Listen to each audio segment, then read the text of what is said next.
Ako po si John Raven Dominguez, ang operator ng DTF2 dito sa Audion 2. Dito ay nagamit ng 7 days na may total 200 plus meters na na-run. Ito po yung printer head area. Ang last palit ng head ay noong July 17 at ang color ay hindi pa po napapalitan. Clean.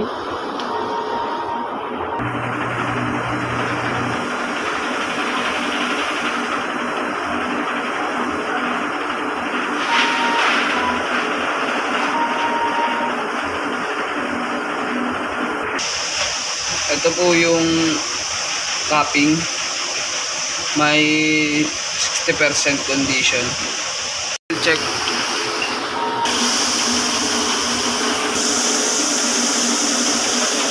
Yung system tama lang.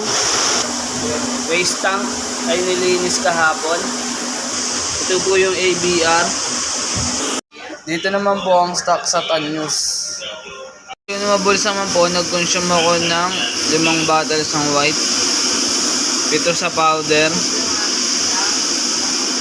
magenta isa, black isa, cyan isa, yellow isa,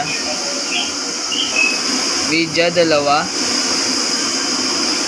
daily output, at daily checklist. Yun lamang po. Maraming salamat.